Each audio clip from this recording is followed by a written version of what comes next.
Ang bawat paggising natin sa umaga ay isang napakagandang biyaya, kaya dapat lagi tayong nagpapasalamat sa bawat araw na ibinibigay ng Diyos sa atin. Kaya naman, manalangin tayo sa ngalan ng Ama na siyang lumikha ng langit at lupa. Amen. Ama naming makapangyarihan sa lahat, maraming salamat po sapagkat ginising mo ako ngayong umaga. Isang bagong araw na naman ang aking haharapin.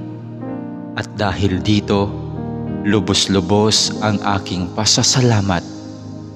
Sa unang mga sandali ng aking araw, nais kong mapuspos ng iyong biyaya at pagmamahal. Kaya narito ako upang makapiling ka sa panalangin.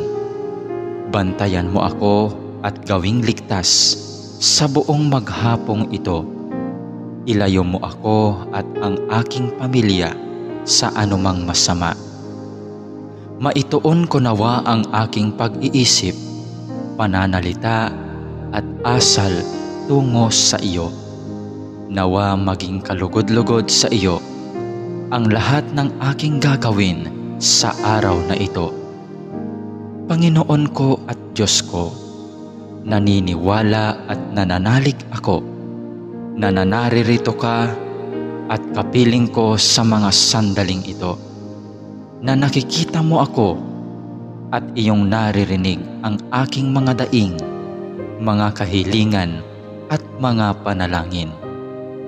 Kaya naman, Panginoon, ngayong umaga, sa iyong presensya at pagdamay mo ako kumakapit upang maharap ko ng may katatagan at katapangan ang araw na itong ibinigay mo sa akin. Mapagmahal na Panginoong Diyos, na nalaman kong mahal mo ako at binabantayan mo ako palagi. Sa oras man ng kasiyahan at lalong-lalo na sa panahon ng kagipitan at pagsubok. Tulungan mo akong huwag makalimot sa katotohanan ito. Maraming salamat po sa biyaya mong pag-ibig at pag-iingat na hindi mo ipinagkait sa akin, sa kabila ng lahat ng kasalanan at pagkukulang ko. Puno ng pag-asa akong magpapatuloy sa araw na ito sa aking mga dapat gawin dahil na rin sa iyong pagtulong.